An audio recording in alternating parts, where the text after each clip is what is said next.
नमस्कार। तो हम लोग अभी इको रेलवे का एक्सपेंडिचर का क्वेश्चन पेपर कर रहे हैं। इसका पार्ट 1 का जो वीडियो है वो ऑलरेडी पोस्ट कर दिया गया है यूट्यूब पर। अब ये पार्ट 2 में आगे देखते हैं कि क्या क्या क्वेश्चन पूछा गया है। अब पार्ट 1 में ये 15 क्वेश्चन तक हुआ था, जिसमें ये क्वेश्चन था कि टेंडर कमेटी में जो है सो कौन कौन से थर्ड मेंबर जो है सो किसका होना चाहिए। अब इसके आगे का क्वेश्चन है कि PVC is not applicable for. PVC होता क्या है, कोई भी जो कॉन्ट्रैक्ट होता है तो कॉन्ट्रैक्ट में ना एक क्लॉज होता है जिसको बोला जाता है पीवीसी। तो ये बोल रहा है कि भाई पीवीसी किस चीज़ पर एप्लीकेबल नहीं है। पीवीसी का फुल फॉर्म होता है प्राइस वेरिएशन क्लॉज। ये हो सकता है इसमें क्वेश्चन आ जाए, फुल फॉर्म वाले क्वेश्चन आते रहता है ना, तो आ जाए। तो पीवीसी जो है आपको यह जो है सो जो इसमें 2-4 पॉइंट मेन है, सिर्फ उतना ही समझना है पीवीसी से रिलेटेड। इतना ही क्वेश्चन 2A में हो या 3A में हो, अकाउंट्स के किसी भी पेपर में हो, इतना ही आता है कि पीवीसी का फुल फॉर्म क्या है, पीवीसी कितने तक के टेंडर पर लागू होता है, पीवीसी किस किस चीज़ पर लागू नहीं होता है। बस ये सब मेन मेन मोटा मोटी बात है। तो पीवीसी का मतलब हो गया प्राइस वेरिएशन क्लॉज। और पीवीसी है क्या, पहले मैं वो थोड़ा बोल देता हूँ। पीवीसी जो है सो किसी भी कॉन्ट्रैक्ट में, यह जो है जो इसका सोर्स है, तो पीवीसी के बारे में जानकारी आपको कहाँ से मिलेगी, तो ये मैं लिख देता हूँ। ये 46A क्लॉज है किसका, GCC of works, general contract condition जो है एक जीसीसी है। मतलब कॉन्ट्रैक्ट में क्या क्या होना चाहिए, क्या रूल्स रेगुलेशन होना चाहिए किसी एक कॉन्ट्रैक्ट में, इसके लिए जीसीसी है। जीसीसी सर्विस के लिए भी है, सर्विस कॉन्ट्रैक्ट के लिए भी और वर्क कॉन्ट्रैक्ट के लिए भी। ये तो ऑलरेडी हम लोग बहुत सारे वीडियो में चर्चा कर चुके हैं। तो ये 46 क्लॉज में पीवीसी है। तो पहला ये हो गया। अब ये है इसका पर्पस क्या है, तो इसका पर्पस ये है कि to resolve the conflicts between contractors and railway due to variation in prices. Contractors और रेलवे के बीच कन्फ्लिक्ट ना हो, क्यों, प्राइस के वेरिएशन के कारण। मतलब कॉन्ट्रैक्ट के समय में कुछ और प्राइस था, बाद में दाम बढ़ गया, अब कॉन्ट्रैक्टर बोलेगा भैया मुझे तो नुकसान हो रहा है। तो ये सब चीज़ों को दूर करने के लिए हर एक कॉन्ट्रैक्ट में यह एक चीज़ जोड़ा जाता है, पीवीसी, प्राइस वेरिएशन क्लॉज। और इसमें क्या होता है, यह जो है so to protect the interest of contractor और as well as railway against the rising and declining prices of component of the contract respectively। चाहे प्राइस कम हो जाए या प्राइस ज़्यादा हो जाए, तो इसके लिए यह प्रोटेक्ट करता है कॉन्ट्रैक्टर को भी और रेलवे को भी। अब जो सवाल आया कि भाई कितने तक के टेंडर पर लागू होता है, तो ये 2 करोड़, 2 करोड़ से ज़्यादा का अगर टेंडर होगा तो उस पर ये पीवीसी लागू किया जाता है। अब पीवीसी किस किस चीज़ पे लागू नहीं है, तो पीवीसी जोनल कॉन्ट्रैक्ट पे लागू नहीं होता है। पीवीसी 2 करोड़ रुपये से कम मूल्य के works tender value less than 2 crore, उस पर भी लागू नहीं होता है। Service tenders of less than 18 month period, अगर कोई 18 महीने से कम का टेंडर है तो पीवीसी उस पर भी लागू नहीं होता है। तो इसमें से आंसर क्या होगा, ऑल ऑफ द एबव। तो इसका आंसर हो गया ऑल ऑफ द एबव। और फिक्स कंपोनेंट जो अगर 15% है तो पीवीसी उस पर भी लागू नहीं होता है। PVC shall not be applicable to और works contract which is either an AMC. अगर एएमसी है, एनुअल मेंटेनेंस कॉन्ट्रैक्ट जो होता है, तो पीवीसी उस पर भी लागू नहीं होता है। या जोनल कॉन्ट्रैक्ट पीवीसी, ये तो मैंने बोल ही दिया, एक एएमसी रह गया, तो उस पर लागू नहीं होता है। और पीवीसी जो है सो 18 महीने से कम का होगा तो उस पर भी सर्विस कॉन्ट्रैक्ट के मामले में लागू नहीं होता है। अब 70 नंबर का क्वेश्चन है कि approval powers of appointment of arbitrator. Arbitrator जो है, तो जब कॉन्ट्रैक्टर के बीच में और रेलवे के बीच में किसी प्रकार का डिस्प्यूट होता है, तो इसके लिए कॉन्ट्रैक्टर चाहेगा तो वो एक आर्बिट्रेशन की मांग कर सकते हैं। तो आर्बिट्रेशन की जो मांग किया जाता है, तो आर्बिट्रेटर को जो नियुक्ति करने की जो पावर है, वो जीएम के पास है, जनरल मैनेजर के पास। आर्बिट्रेशन से रिलेटेड दो चार बातें ऐसे है कि आर्बिट्रेशन क्या है। तो आर्बिट्रेशन जो है, use of an arbitrator to settle a dispute between party arising out of a contract. Contract में अगर किसी तरह का डिस्प्यूट उत्पन्न हुआ, तो इसके लिए आर्बिट्रेटर की नियुक्ति किया जाता है। कि आर्बिट्रेशन की जो डिमांड्स है, कॉन्ट्रैक्टर कब कर सकते हैं, तो वो अपना डिमांड करेंगे 120 दिन के अंदर। उनका डिमांड अगर पूरा नहीं होता है, तो 120 से 180 दिन के बीच में कभी भी वो आर्बिट्रेशन की मांग कर सकता है। अभी है कि क्वेश्चन है कि नॉन शेड्यूल रेट्स क्या होता है। देखिए, एक होता है शेड्यूल रेट और एक होता है non schedule rate. Schedule rate का ना एक किताब होता है, जिसमें जितने भी कोई भी सामान है रेलवे में, जिसके आधार पे कॉन्ट्रैक्ट का अनुमान लगाया जाता है कि इसका कितना एस्टिमेट होगा, तो वो सब शेड्यूल रेट में रहता है। और नॉन शेड्यूल रेट में ऐसा सब जिसका नहीं रहता है। तो rates not available in standard schedules of rate, तो बस वही हो गया नॉन शेड्यूल रेट। तो इसका जो आंसर होगा, ये होगा बी नंबर का। क्वेश्चन नंबर 19 है कि प्लान हेड 1700 क्या डिनोट करता है। तो देखिए, प्लान हेड 1700 जो है, कंप्यूटराइजेशन को बताता है। कंप्यूटराइजेशन जितने भी प्लान हेड है, 27 प्लान हेड है, तो सभी प्लान हेड के बारे में जानना बहुत ही ज़रूरी है, याद रखना जरूरी है, क्योंकि इससे क्वेश्चन पूछता ही पूछता है। तो प्लान हेड 1700 जो है, कंप्यूटराइजेशन से है। नेक्स्ट क्वेश्चन है, प्लान हेड 1100 क्या है, तो 1100 न्यू लाइन है। 1100 न्यू लाइन है। अब इसमें जैसे ये डबलिंग है, तो डबलिंग का 1500 है। उसके बाद गेज कन्वर्जन है, गेज कन्वर्जन का 1400 है, यानी 14। और इलेक्ट्रिफिकेशन है, इलेक्ट्रिफिकेशन प्रोजेक्ट का होता है 3500। तो इस तरह जो है सो सभी प्लान हेड का नाम याद रखना जरूरी है। क्वेश्चन नंबर 21 है, traffic survey is done for. Traffic, देखिए सर्वे जो है, रेलवे में कोई भी काम को शुरू करने से पहले सर्वे किया जाता है। सर्वे करने का जो मूल उद्देश्य है, ताकि ये पता करना कि कोई भी काम कैसे है, हो सकता है कैसी कोई नई रेल लाइन बनाना है, गेज कन्वर्जन करना है, तो इस सब के लिए सर्वे करवाया जाता है। तो सर्वे दो टाइप का होता है, एक इंजीनियरिंग सर्वे और एक ट्रैफिक सर्वे। और उसमें इंजीनियरिंग सर्वे में जैसे 3 टाइप के सर्वे है, इसको एक रिकंसनियंस सर्वे कहते हैं, एक प्रीलिमिनरी सर्वे कहते हैं, उसके बाद होता है फाइनल लोकेशन सर्वे। यानी एक जो सर्वे है, जैसे कि मैंने पहले वाले वीडियो में बताया था कि आप लोग को क्या क्या मेन पॉइंट पढ़ना है, तो उसमें जो ये एक मेन पॉइंट है, ये सर्वे। सर्वे के बारे में जानना ज़रूरी है, क्योंकि यह जैसे इसी क्वेश्चन में लॉन्ग क्वेश्चन भी पूछा हुआ था। तो इसमें है कि ट्रैफिक सर्वे किस लिए किया जाता है। तो ट्रैफिक सर्वे किया जाता है एस्टिमेट ऑफ ट्रैफिक प्रोजेक्शन, मतलब कितना ट्रैफिक हो सकता है, कितनी ट्रैफिक हो सकता है, इसके लिए। क्वेश्चन नंबर 22 है, operating expenses of fuel is booked to which demand. Operating expenses से रिलेटेड तीन डिमांड है, 8, 9 और 10। अब इसमें जो फ्यूल है, इसमें पूछा गया है फ्यूल, तो फ्यूल 10 है। 11 स्टाफ वेलफेयर है। 7 और 8 का डिमांड नंबर का नाम क्या है, आप लोग कमेंट बॉक्स में कीजिएगा।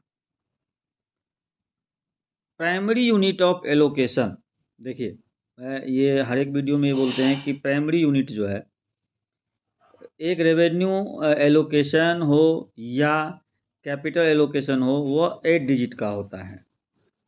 8 डिजिट का होता है, उसमें जो लास्ट का जो 2 डिजिट है वो प्राइमरी यूनिट है। ये क्वेश्चन आता है कि एक रेवेन्यू एलोकेशन में लास्ट के 2 डिजिट क्या डिनोट करता है। तो लास्ट का जो 2 डिजिट है वो प्राइमरी यूनिट को डिनोट करता है, और प्राइमरी यूनिट ये डिनोट करता है कि ऑब्जेक्ट ऑफ एक्सपेंडिचर, क्या ऑब्जेक्ट है उसके एक्सपेंडिचर के, ये डिनोट करता है।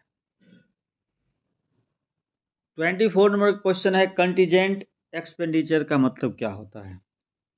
कंटीजेंट एक्सपेंडिचर होता है इंसिडेंशियल टू द मैनेजमेंट और अपकीप ऑफ द ऑफिस। तो इसके लिए कंटीजेंट एक्सपेंस किया जाता है, ज़्यादा कुछ है नहीं। 25 नंबर क्वेश्चन है कि replacement of second hand rails put on line with new one is change to. अगर कोई रिप्लेसमेंट काम किया जाता है तो इसके लिए जो डिमांड है वो है डीआरएफ। डीआरएफ को डिप्रिसिएशन रिजर्व फंड कहा जाता है। रेलवे में बहुत सारे फंड है, जैसे डीएफ है, डेवलपमेंट फंड, यहाँ भी लिखा हुआ है कैपिटल फंड है। इसी तरह डीआरएफ है, डिप्रिसिएशन रिजर्व फंड है।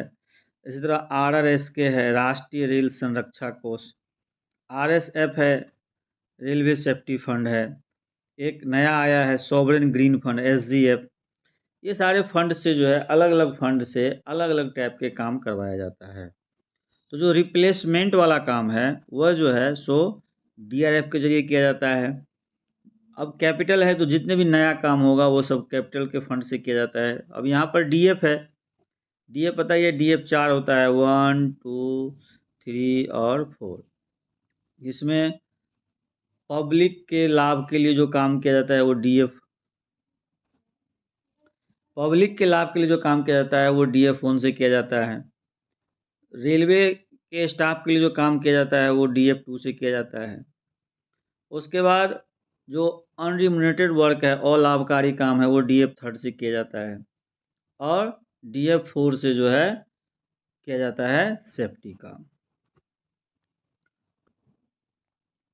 26 नंबर का क्वेश्चन है कि on inter state purchase of goods which of the following GST is levied. अगर कोई इंटर स्टेट हो रहा है तो उसके लिए जो जीएसटी लगाया जाता है उसको बोलते हैं ये आईजीएसटी एंड सीजीएसटी। आई निर्माण कार्य में similar works group as one and sanction by the board with lump sum in works program are called. कोई भी काम जो है जो एक समूह में किया जाता है तो उसको क्या कहा जाता है, तो उसको कहा जाता है अम्ब्रेला वर्क। ये अम्ब्रेला वर्क, ये एक नया कंसेप्ट आया अम्ब्रेला वर्क। अम्ब्रेला वर्क जो है ऐसा काम जो एक रेलवे से दूसरे रेलवे के बीच हो। इसका जो है कि similar work at different location under one umbrella and approve as a single work at a railway board level. The concept of umbrella work is introduce in the year 2018-19। 2018-19 में umbrella work का concept आया था and continue till now, अभी चल रहा है। Umbrella work दो type का होता है, umbrella works belong to one zonal railway या umbrella works belong to more than one zonal railway. चाहे एक रेलवे का हो सकता है या एक से ज़्यादा रेलवे का हो सकता है। अब जब ये आया था तो इसमें जो प्लान हेड है 1100, 1400, 1500, 3100, 3500, मतलब new line, gauge conversion, doubling, track renewal, railway electrification, ये सब काम जो है अम्ब्रेला वर्क के जरिए जो है किया जाता है। और अगर कोई if the work value is more than 2.5 crore, अगर 2.5 करोड़ से ज़्यादा का काम है, the same shall be send to railway board for formal approval before taken up by the zonal railway. ये सब कुछ कुछ रूल्स है अम्ब्रेला वर्क के बारे में। का क्वेश्चन है कि the dash is a contract, मतलब ऐसा contract under which the contractor, जिसमें contractor engage to carry out a work, जिसमें कॉन्ट्रैक्टर कोई काम करेगा या कोई सप्लाई है जो एज स्पेसिफाइड, जो निश्चित रहेगा, and with in a given period, एक निश्चित समय, for a fix total sum, एक टोटल रुपये के लिए, हाँ इतना में ये काम करना है। Where in a scale of rate और प्राइस आर एग्रीड, मतलब स्केल और जो भी प्राइस होगा वो एग्री होगा, तो उस काम को क्या कहा उसको क्या कहा जाता है। तो इसके बारे में पहले जाने के लिए मैं बताता हूँ कि जो कॉन्ट्रैक्ट जो है क्या होता है। कॉन्ट्रैक्ट रेलवे में 2 टाइप का होता है, एक तो एक्सपेंडिचर के कॉन्ट्रैक्ट होते हैं और एक अर्निंग के कॉन्ट्रैक्ट होता है। जो एक्सपेंडिचर का जो कॉन्ट्रैक्ट होता है उसमें store supply contract, works contract और सर्विस कॉन्ट्रैक्ट होता है।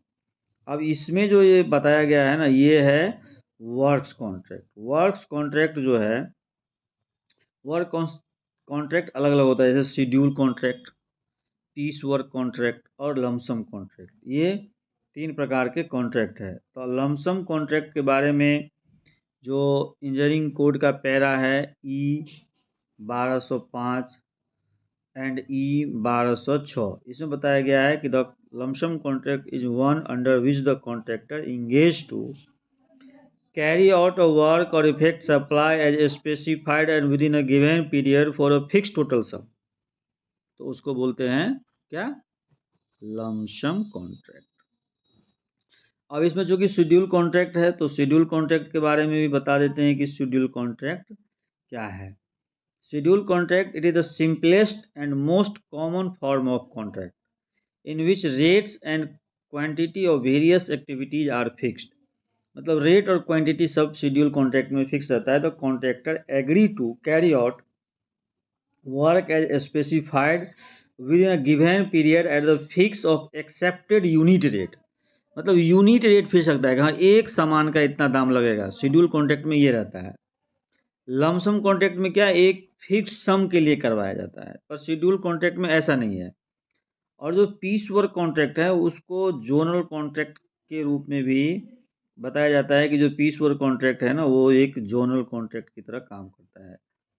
तो द पीस वर्क कॉन्ट्रैक्ट में क्या होता है, this means a contract under which only unit rates और price for various kinds of work और material are agreed open without reference either to the total quantity of work to be done और material supply. क्या काम होगा, क्या material supply होगा, ये सब का कुछ पता नहीं। ये होता है पीस वर्क कॉन्ट्रैक्ट में। तो समझ गए होंगे, इसका आंसर हो गया लमसम कॉन्ट्रैक्ट। लमसम कॉन्ट्रैक्ट में क्या होता है, एक लमसम अमाउंट के लिए काम किया जाता है। शेड्यूल कॉन्ट्रैक्ट में क्या है, यूनिट रेट फिक्स रहता है कि एक काम का इतना पैसा लूंगा, schedule contract. Piece work contract में, पीस वर्क कॉन्ट्रैक्ट में क्या है कि खाली यूनिट रेट फिक्स रहता है, फिर कितना काम कराना है, क्या कराना है, ये सब कुछ भी फिक्स नहीं रहता है। अब ये 29 नंबर का क्वेश्चन इसी से रिलेटेड आ गया कि zonal contract adopted on the railway falls under category. तो जो जोनल कॉन्ट्रैक्ट होता है वो पीस वर्क कॉन्ट्रैक्ट में आता है। और जो क्वेश्चन ये आता है कि जोनल कॉन्ट्रैक्ट कितने तक का होता है, 5 लाख। जोनल कॉन्ट्रैक्ट जो है 5 लाख तक का, एक काम के लिए 5 लाख का रहता है। उसका क्वेश्चन में ये सब क्वेश्चन भी आते रहता है। 30 नंबर का क्वेश्चन है कि dash can be awarded under the situation such as accident, breaches involving dislocation of traffic, work of specialized nature to be personally approved by GM with the concurrence of finance। किसी दुर्घटना अथवा यातायात की अव्यवस्था से जुड़े उल्लंघन की स्थिति में वित्तीय सहमति से GM द्वारा व्यक्तिगत रूप से अनुमोदित होने वाले विशेष प्रकृति के कार्य हेतु जो टेंडर अपनाया जाता है उसको क्या कहते हैं, तो उसको कहते हैं सिंगल टेंडर। जैसे कि आप लोगों को पता है टेंडर 3 टाइप का होता है, एक ओपन टेंडर, एक लिमिटेड टेंडर और एक सिंगल टेंडर। ओपन टेंडर में क्या है कि जितने भी बड़े बड़े काम है सब ओपन टेंडर के जरिए किया जाता है। लेकिन जो लिमिटेड टेंडर है उसमें एक लिमिटेशन है। एक क्या लिमिटेशन है कि पहले तो ये है कि भाई इसमें मैक्सिमम 7.5 करोड़ रुपये तक का काम हो सकता है लिमिटेड टेंडर में। और दूसरा कि उसमें वही लोग भाग ले सकता है जो कॉन्ट्रैक्टर के लिस्ट में होता है। पर और सिंगल टेंडर में जो सिचुएशन इसमें दिया हुआ है एग्जैक्ट एग्जाम्पल, तो इसके जरिए किया जाता है।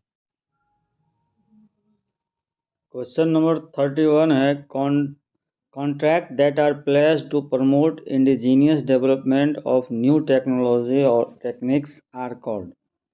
न्यू प्रौद्योगिकी या तकनीकी के स्वदेशी विकास को बढ़ावा देने के लिए किए गए अनुबंधों को क्या कहा जाता है, तो उसको कहा जाता है डेवलपमेंट ऑर्डर। क्वेश्चन है कि variation beyond 150% of the contract value required sanction. अगर कोई भी वेरिएशन जो है किसी भी टेंडर में 150% से अगर ज़्यादा होगा तो इसके लिए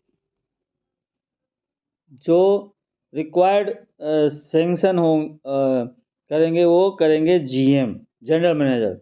यानी कॉन्ट्रैक्ट में अगर किसी भी क्वांटिटी में वेरिएशन होता है तो इसके लिए कौन अप्रूवल करेंगे। तो जैसे अगर वेरिएशन 100% से लेके और 125% तक अगर वेरिएशन हो रहा है, वेरिएशन ऑफ क्वांटिटी, तो इसमें जो है सेम रेट ही रहता है, कोई भी किसी की अप्रूवल की ज़रूरत नहीं होती है। अब दूसरा सिचुएशन कब आएगा, जब 126% से लेके 140% का रहेगा तो रेट जो है 98% लगेगा। ये क्वेश्चन आता है तो ये याद कर लीजिएगा। और इसके लिए जो अप्रूवल देंगे SAG लेवल के ऑफिसर, कंकरेंस की जरूरत नहीं होगा, सिर्फ अप्रूवल की जरूरत होगा। और तीसरा सिचुएशन है, सभी सिचुएशन को याद रखना है, 141% से लेके 150% तक अगर रहेगा तो रेट रहेगा 96% रेट रहेगा। और अप्रूवल भी SAG लेवल के ही अधिकारी देंगे। लेकिन बियॉन्ड 150% रहेगा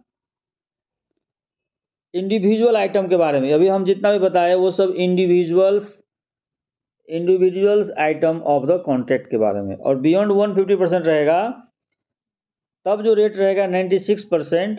और इसमें जो अप्रूवल देंगे वो GM, जनरल मैनेजर देंगे, और एसोसिएट फाइनेंस कंकरेंस रिक्वायर्ड है। इसी तरह अगर ओवरऑल जो एग्रीमेंट वैल्यू का बियॉन्ड 150% हो जाएगा तो इसमें पर्सनल कंकरेंस जो है सो एफएनसीओ या एफएनसीओ कंस्ट्रक्शन जो भी होंगे वो देंगे। ये कब होगा, वेरिएशन ऑफ क्वांटिटी जब इंक्रीज करेगा। Same situation variation of quantity decrease करने पे क्या है कि 100% से लेके 75% तक आएगा तो सेम रेट ही रहेगा, किसी के अप्रूवल की जरूरत नहीं रहेगा। अगर 75% से बिलो हो जाएगा तो रेट सेम रहेगा, पर approval SAG officers and above देंगे। तो ये सारी बातें थी। अब 42 नंबर का क्वेश्चन है कि the cost of the land for railway purpose is chargeable to. तो हमने पहले भी क्वेश्चन में देखा था और कि कोई भी नया ज़मीन खरीदना है, नई मशीनें खरीदनी है, कोई भी नया काम करना है तो उसके खर्चा जो है सो कैपिटल से होता है। DF के बारे में पता ही है, प्लस, और DRF तो रिप्लेसमेंट वर्क का होता है। 43 नंबर का क्वेश्चन है कि is check to see that amount spent as utilise for the purpose for which the same as sanction and the cash balance and the voucher on hand are certified and tallied with the sanction amount। तो उसको क्या कहा जाता है, उसको कहा जाता है कैश इम्प्रेस्ड अकाउंट। मतलब कि यह जांच देखने के आधार खर्च की गई राशि का उपयोग उसी उद्देश्य के लिए किया गया है या नहीं जिसके लिए उसे स्वीकृत किया गया। और शेष कैश इम्प्रेस में बेसिकली होता क्या है कि सपोज कीजिए 15,000 रुपया किसी को कैश इम्प्रेस सेंक्शन है तो वो 14,000 रुपया इस महीने खर्च कर दिए, अब इनके हाथ में 1,000 रुपया बचा है तो 14,000 जो खर्च किए हैं उनके पास वाउचर होना चाहिए। तो जब वो 14,000 का वाउचर देंगे तो फिर उनको 14,000 मिल जाएगा और फिर महीने के शुरू में फिर खाते में 15,000 रुपया हो जाएगा। क्वेश्चन नंबर 44 है ऑपरेटिंग रेशियो क्या है। ऑपरेटिंग रेशियो जो है, ऑपरेटिंग रेशियो का फॉर्मूला होता है GWE। बहुत सारे क्वेश्चन में बोलते ही हैं gross working expenses upon gross earning multiply 100। अब ये क्या है, ग्रॉस वर्किंग एक्सपेंसेस क्या है, तो डिमांड नंबर 3 से लेके 14 तक के खर्चे को ग्रॉस वर्किंग एक्सपेंसेस कहा जाता है। ग्रॉस अर्निंग में X अर्निंग, Y अर्निंग और Z अर्निंग, इसके जो रेशियो निकाला जाता है उसी को ऑपरेटिंग रेशियो कहा जाता है। ऑपरेटिंग रेशियो किसी भी रेलवे के आर्थिक इकोनॉमिक एफिशिएंसी का एक टूल्स है। इससे ये पता चलता है कि 100 रुपया कमाने के लिए रेलवे को कितना रुपया खर्च करना पड़ रहा है। ऑपरेटिंग रेशियो जोनल लेवल पे निकलता है। ऑपरेटिंग रेशियो फिर पूरे जोनल लेवल का कंपाइल करके रेलवे लेवल पे भी निकलता है, पर ऑपरेटिंग रेशियो जोनल लेवल पे निकलता है। तो इसका आंसर देखा जाए तो ये होगा बी नंबर। 45 नंबर का क्वेश्चन है, control over expenditure of revenue grants are carried by. राजस्व अनुदान के व्यय पर नियंत्रण किसके द्वारा किया जाता है? तो राजस्व व्यय का अनुदान पर नियंत्रण जो है प्रोपोर्शन बजट अलॉटमेंट के द्वारा भी की जाती है, राजस्व आवंटन रजिस्टर के द्वारा भी की जाती है, वित्तीय समीक्षा के द्वारा भी किया जाता है। तो इसका जो आंसर होगा सभी हो जाएगा। अब प्रोपोर्शनेट बजट अलॉटमेंट क्या है कि जैसे कोई भी बजट मिलता है मार्च के लास्ट मतलब मार्च में, तो अप्रैल में जो है सो क्या किया जाएगा, उसको 12 महीने में डिवाइड करके जो बांटा जाता है उसको प्रोपोर्शनेट बजट अलॉटमेंट कहा जाता है। तो इससे क्या होता है, एक मंथली एक्सपेंडिचर हो रहा है तो पता रहता है कि इतना खर्चा हो रहा है, तो इससे भी बजट पर नियंत्रण किया जाता है। दूसरा, जितने भी खर्चा होता है सब रेवेन्यू एलोकेशन रजिस्टर में फीड होते रहता है। रेवेन्यू एलोकेशन रजिस्टर आई पास के जरिए ही निकलता है, तो इससे भी पता चलता है कितना खर्चा हो रहा है जितना प्रोपोर्शनेट किया गया था। तीसरा जो है सो वित्तीय समीक्षा। वित्तीय समीक्षा क्या है? वित्तीय समीक्षा जो है साल में 2 बार किया जाता है। साल में वित्तीय समीक्षा साल में 2 बार किया जाता है, 2 बार।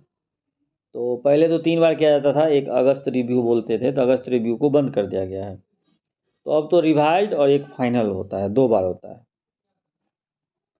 46 नंबर का क्वेश्चन है कि the fundamental principles of creating RRSK was to provide funds for implementing.